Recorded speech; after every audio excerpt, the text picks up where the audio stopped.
Bank account freeze पर लगभग काफ़ी सारा कंटेंट आपने देखा, काफ़ी सारे आपने खुद ने प्रयास किए कि किस तरीके से आप अपने बैंक अकाउंट को अनफ्रीज कराते हैं, किस तरीके से कोई लॉयर के थ्रू करवाते हैं या खुद भी या तो साइबर सेल विजिट करके आपने अपने अकाउंट्स अनफ्रीज कराए। और जिन्होंने नहीं कराए उनको लगभग एक प्रोसेस तो पता है कि आखिर में बैंक अकाउंट फ्रीज क्यों होता है और अनफ्रीज कैसे कराएं। और जिन लोगों को नहीं पता, जो इस चैनल पे नए हैं या इसके बारे में बिल्कुल नॉलेज नहीं है आखिर फ्रीजिंग अनफ्रीजिंग ये कैसे वर्क करती है, तो आप प्रीवियस कुछ वीडियोस में देख सकते हैं। फ्रीजिंग का मतलब बेसिकली ये होता है कोई भी डिस्प्यूटेड फंड आपके अकाउंट में आ गया और उसके वजह से आपका बैंक अकाउंट फ्रीज हो गया, लीन हो गया। लेकिन इस वीडियो में हम ये बात करना चाहते हैं आपसे कि हमने कुछ वीडियोस में ये बताया कि कोई भी बैंक अकाउंट फ्रीज नहीं हो सकता। It's violation of your fundamental right. Violation of your fundamental right का मतलब ये कि जो सरकार ने, जो देश ने हमें, संविधान ने हमें मूल अधिकार दिए हुए हैं, कुछ मूल अधिकार में दो मूल अधिकारों का हनन होता है अगर कोई भी बैंक अकाउंट फ्रीज होता है। तो पहला जो मूल अधिकार है वो है article 19 sub clause 1 sub clause जी, यानी राइट टू बिजनेस। एक मूल अधिकार जो दिया गया है संविधान में, जिसका हनन हुआ कि आपके मूल अधिकार की हनन की वजह से आपका जो व्यापार करने का अधिकार है वो खत्म हो जाता है बैंक अकाउंट फ्रीज होने की वजह से। एक right to life under article 21 of the Indian constitution, आपके राइट टू लाइफ का भी वायलेशन है, क्योंकि जीवन जीने का अधिकार सिर्फ ये नहीं है कि हम जीवन जी रहे हैं, कोई हमें मार नहीं रहा है। जीवन जीने का मतलब ये है कि आप रेस्पेक्टफुल लाइफ एक जिए, स्वच्छता पूर्ण वातावरण में जिए, और बहुत सारे अधिकार इसके अंडर में आते हैं। राइट टू लाइफ के अंदर ये भी आता है कि आप अगर कोई भी फाइनेंशियल ट्रांजेक्शन्स कर रहे हैं, कोई भी आप काम कर रहे हैं, तो उसको ऑब्स्ट्रक्ट ना किया जाए। अब इन्हीं मूल अधिकारों के हनन को लेकर हाई कोर्ट में मूव किया जाता है। आज से लगभग 5 साल पहले ये प्रॉब्लम नहीं थी। जिस तरीके से डिजिटलाइजेशन हुआ, यूपीआई ट्रांजेक्शन्स बढ़े, बैंकिंग ट्रांसफर बढ़े, तो इस चक्कर में ये प्रॉब्लम भी क्रिएट हो गई और गवर्नमेंट ने साइबर क्राइम को रोकने के लिए एक मैकेनिज्म तैयार कर दी। 1930 पर कोई भी कॉल कर रहा है, लोगों के अकाउंट्स फ्रीज हो रहे हैं, लीन हो रहे हैं। ये एक ग्लोबल पेंडेमिक जैसा भी है कि जो व्यक्ति अपना जेन्युइन काम करता है उसका भी बैंक अकाउंट फ्रीज हो जाता है। इसके कुछ तरीके होते हैं अनफ्रीज कराने के कि साइबर सेल से या तो आप एनओसी लेके आइए या जहां पे एफआईआर रजिस्टर्ड हुई है वहां के ट्रायल कोर्ट में जाके आप एक ऑर्डर लेके आइए अनफ्रीजिंग का। लाइक लास्ट और जो मुझे पर्सनली बहुत अच्छा तरीका लगता है वो लगता है फाइल ए रिट पिटीशन इन हाई कोर्ट। जहां भी आप रहते हैं वहां एक रिट पिटीशन आप हाई कोर्ट में फाइल करें। मान के चलिए आप गुजरात रहते हैं, आप राजस्थान, उत्तर प्रदेश, XYZ कहीं रहते हैं और आपका जो अकाउंट है वो 5, 7, 10 जगह से फ्रीज हुआ है और कोई कंप्लेंट है। जैसे बहुत सारे केसेस हमारे पास ऐसे हैं जहाँ कोई शॉपकीपर है और शॉपकीपर जैसे कोई कपड़े का काम करता है, कपड़े के काम में किसी ने टी शर्ट खरीदी 500 रुपये की, किसी ने जीन्स खरीदा, किसी ने क्या, तो लगभग साल भर में 5 से 10 कंप्लेंट उसके अकाउंट पे आ गई। अब वो 5 से 10 जगह कैसे जाएगा? पॉसिबल ही नहीं है कि 5 से 10 साइबर सेल्स में वो जाए और ये कहे कि साहब मैं तो एक व्यापारी हूँ, कपड़े का काम करता हूँ। कैसे? इम्पॉसिबल सी चीज़ है। और अगर आप ट्रायल कोर्ट में भी जाना चाहो तो वहाँ भी यही सीन होगा। तो इसके लिए क्या है, अगर एक भी है, मान के चलो एक कंप्लेंट भी है, आप रहते हो राजस्थान में, जयपुर में, और कंप्लेंट है केरला में, आपके अकाउंट में 50,000 रुपये पड़े, आने जाने का खर्चा इतना हो जाएगा, कहाँ जाओगे, कहाँ रहोगे, ना लैंग्वेज समझ में आएगी, इम्पॉसिबल सी चीज़ है। और यू आर इन लेयर 5 कैसे काम करोगे, 4 में हो कैसे काम करोगे, अब और बहुत एक अजीब सी समस्या हो जाती है। तो इसके लिए हाई कोर्ट में रिट एक अच्छा प्रोसीजर होता है, प्रावधान है, जहां आप फंडामेंटल राइट्स के वायलेशन के लिए अंडर आर्टिकल 226, 227 में आप जा सकते हैं कि साहब हमारे मूल अधिकारों का हनन हुआ है, आप हमारे अकाउंट को अनफ्रीज करने की कृपा करें। और ये जो फ्रीजिंग है ये इलीगल भी है, क्योंकि पूरी प्रॉपर्टी को, पूरे अकाउंट को फ्रीज नहीं किया जा सकता। कुछ प्रीवियस जजमेंट्स में बैंक अकाउंट में रखा हुआ पैसा आपकी प्रॉपर्टी में काउंट होता है और property, right to property is your constitutional right. ये कॉन्स्टिट्यूशन की बातें मैं इसलिए कर रहा हूँ क्योंकि क्योंकि सब मतलब समझते तो ही हैं, संविधान सबने पढ़ा है, सारी बातें करते हैं संविधान की, तो लगभग ठीक है। तो under article 300A of the Indian constitution right to property is your fundamental right, यानी मूल अधिकार है। अब इन्हीं कुछ पहलुओं को लेकर हाई कोर्ट में जाया जाता है कि साहब इन पॉइंट्स पे आप हमारा पक्ष आप रखिए। तो कोई लॉयर हायर करते हैं, कोई खुद भी जा सकते हैं, आपके पास राइट है। और जिन लोगों को लगता है हमारा कोई छोटा अमाउंट है, छोटा अकाउंट है, तो लीगल एड का प्रोविजन भी है। लीगल एड में directive principles of state policies जो हैं, नीति निर्देशक तत्व हैं हमारे भारत के संविधान के, उसमें लीगल एड का प्रोविजन भी है, जहां पे न्याय पाने के लिए आपको पैसा खर्च करने की आवश्यकता नहीं है। इस उद्देश्य के साथ आपको न्याय के लिए जो लीगल एड में जब आप एप्लीकेशन लगाते हैं तो वहाँ लॉयर्स प्रोवाइड करवाए जाते हैं लीगल एड की तरफ से। थोड़ा लेंदी प्रोसेस होता है, आपको मेहनत करनी पड़ेगी, लेकिन काम आपका हो जाता है। अगर आप चाहते हैं कि हम नहीं पे करना चाहते तो आप लीगल एड में जाके एप्लीकेशन लगा सकते हैं। अब बात आई कि कुछ लॉयर्स हैं जो काम करते हैं तो वो अपनी फीस चार्ज करेंगे, क्योंकि लॉयर्स का प्रोफेशन है, वो प्रोफेशनल फीस चार्ज कर रहे हैं। इस वीडियो में हम आपको ये बताने आए हैं कि आपका अगर बैंक अकाउंट फ्रीज हो जाता है तो हाई कोर्ट से जो आदेश मिलता है वो आखिर में मिलता कैसे है, वो दिखता कैसा है, क्या होता है, लिखा क्या होता है, फाइलिंग कैसी होती है, उस प्रोसेस पे मैं आपसे बात करना चाहता हूँ। देखिए, जैसे ही आपका बैंक अकाउंट कोई फ्रीज हुआ एंड आपने प्लान किया कि ठीक है साहब मैं केरला नहीं जाऊंगा, एक एग्जांपल लेके चलते हैं, आपने कह दिया कि साहब मैं केरला नहीं जाऊंगा, मैं क्यों जाऊं केरला, मैं कहीं क्यों जाऊं, मेरा बैंक अकाउंट फ्रीज हुआ है, मेरे पास फंडामेंटल राइट है, फंडामेंटल राइट का वायलेशन हुआ है, मैं हाई कोर्ट जा रहा हूँ। तो हाई कोर्ट में जैसे आपने पिटीशन फाइल की, फर्स्ट डेट पे नोटिस सर्व होते हैं। अब आप देखते हैं कि कैसे काम होता है, पूरा एक ऑर्डर समझते हैं। एक ऑर्डर है, प्रीवियस कुछ ऑर्डर्स हम लगभग होते रहते हैं, तो प्रीवियस कुछ ऑर्डर्स मैं लेके आपको बताना चाह रहा हूँ कि एक्चुअली में क्या होता है वहाँ पे। जैसे ये हाई कोर्ट ऑफ राजस्थान, अब जैसे मैं राजस्थान हाई कोर्ट में प्रैक्टिस करता हूँ, तो राजस्थान हाई कोर्ट का एक ऑर्डर है जिसको बताऊं तो high court of Rajasthan Jaipur bench में ये हुआ। और ये हमारे क्लाइंट थे, तो हमने पार्टी बनाई स्टेट ऑफ राजस्थान को और बैंक को, जो इनकी बैंक थी इंडियन पोस्ट पेमेंट बैंक। ये हम हैं जो पिटिशनर के एडवोकेट कहा जाता है, कि पिटिशनर्स के एडवोकेट, और ये रेस्पोंडेंट के एडवोकेट होते हैं। स्टेट की तरफ से जो अपीयर होते हैं वो डबल एजी और उनके कलीग्स अपीयर होते हैं, और बैंक की तरफ से जो होते हैं वो बैंक के एडवोकेट होते हैं। क्योंकि हमने बैंक को भी पार्टी बनाया है कि साहब जब आपको पता है आप खाता फ्रीज नहीं कर सकते तो आप खाता फ्रीज क्यों करते हो, बैंक अकाउंट को फ्रीज क्यों किया जाता है। ऑनरेबल जस्टिस अनुरूप सिंघवी जी का ये ऑर्डर है। और फिर उसके बाद जब आया तो ये जैसे डेट है, ये ऑर्डर की डेट होती है 16 मार्च 2026, और एक प्रेयर के साथ इसकी शुरुआत होती है इस ऑर्डर की। कि प्रेयर क्या थी, the present writ petition has been filed with the following prayers. It is therefore humbly prayed that your lordship may graciously be pleased to accept and allow this writ petition by calling entire record and perusal on the same issued writ petition nature of mandamus।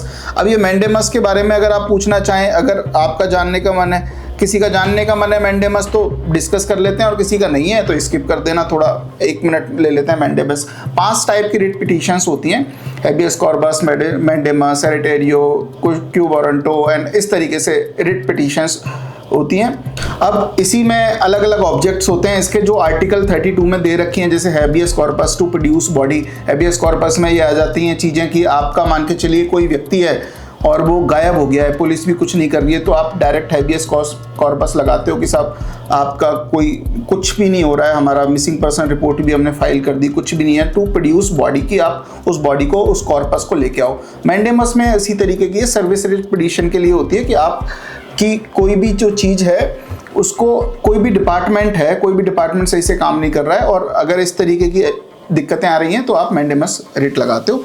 और mandamus का एक writ का order कि अब इसमें prayer का मतलब होता है कि एक जो पिटिशनर का एडवोकेट है जो प्रे करता है। प्रे क्या किया, ऑर्डर और direction commanding the respondent bank to immediately unfreeze the current account of the petitioner bearing account number this held with the Indian Post Payment Bank। हमने ये कहा कि साहब इस कोर्ट के सामने प्रेयर हमने जो की वो ये की कि साहब इस अकाउंट नंबर को आप अनफ्रीज करने का एक ऑर्डर पास करें, और order that respondent bank shall be at liberty to transfer the amount to the original account from which it was credited to the petitioner's account. हमारे अब जो पिटिशनर है उन्होंने ये कहा कि ठीक है साहब ये जो फंड आया है डिस्प्यूटेड अमाउंट है, अगर इसको पे भी किया जाता है तो मुझे कोई आपत्ति नहीं है। तो इसके लिए फिर वो ऑर्डर किया, और इस तरीके की जो प्रेयर्स हैं वो की गई कि 300A आपका कॉन्स्ट, जैसे इस तरीके की declare respondent bank is arbitrary illegal violative under article 40(19)(1)(g) and 300(a) of the Indian Constitution award cost of this petition in favor of the petitioner pass such and further other orders may be deemed। इस तरीके से ये prayer कर दी गई। अब learned council for the petitioner submit the petitioner है। अब हमारे पक्ष रखा जाने का समय आया कि साहब हमें पक्ष क्या रखा जाना है, तो हमने पक्ष क्या रखा साहब, learned council for the petitioner, यानी कि जो पिटिशनर के यानी जो अगर जो भी क्लाइंट हैं हमारे या आप हो तो आपकी तरफ से कि petitioner submit that petitioner have never misused aforesaid bank account for the purpose of illegal transaction and had not committed any type of cyber crime in has no relation whatsoever alleged fraudulent transaction। अब हमने plea ये लिया कि साहब ये किसी भी तरीके का फ्रॉड नहीं किया हमारे क्लाइंट्स ने, एक जनरल नेचर में ये पैसा आया और इस पैसे की वजह से अगर पूरा अकाउंट फ्रीज हो जाता है जो हमें पता भी नहीं है फ्रॉडुलेंट मनी है, तो किस तरीके से काम चलेगा। और ये चीज़ Learned Counsel for the petitioner submit that is ready and willing to cooperate with the investigating agencies and will appear before the bank authorities and the investigation agency as when called upon। उनसे ये कि भाई हम ready भी हैं, अगर कोई भी इन्वेस्टिगेशन हमसे की जाती है we are ready to cooperate with your investigation, but कम से कम खाता तो फ्रीज मत करो ना हमारा।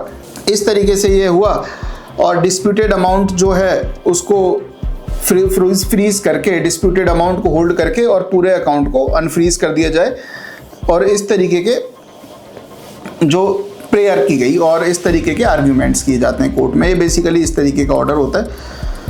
फिर इनको मौका दिया जाता है रेस्पोंडेंट बैंक का। रेस्पोंडेंट बैंक ये कहती है कि साहब इसमें जो डिस्प्यूटेड अमाउंट है, डिस्प्यूटेड अमाउंट क्रेडिट जो हुआ है वो 1248 रुपये का हुआ है, कोई 1248 रुपये का कोई डिस्प्यूटेड अमाउंट था। इस केस में साइबर क्राइम कंप्लेंट्स हैं। Respondent further bank submit that the petitioner may be directed not to discontinue bank account until the investigation is completed and criminal case decided, कि भाई अकाउंट आप close नहीं करोगे जब तक ये चल रहा है। इस तरीके की बातें कही गई बैंक के द्वारा और डिस्प्यूटेड अमाउंट को हम होल्ड करके और आपके पूरे बैंक अकाउंट को अनफ्रीज कराने के लिए वो उन्होंने एक रिप्लाई होता है कि ठीक है ये डिस्प्यूटेड अमाउंट है।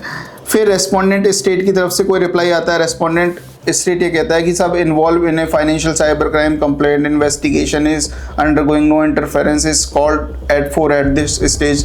अब स्टेट तो इसका विरोध करता है कि सब इन्वेस्टिगेशन चल रही है तो इसको अकाउंट को इस स्टेज पे इंटरफेयर नहीं करना चाहिए, इन्वेस्टिगेशन एजेंसीज ने फ्रीज कर दिया। अब बेसिकली स्टेट है तो ठीक है। और इन सब चीज़ों को सुन के सारी चीज़ें पॉइंट नंबर 10 पे आप देखेंगे, पॉइंट नंबर 9 पे heard learned councils for the parties, यानी जो भी पार्टीज थी उनको सबको सुना गया।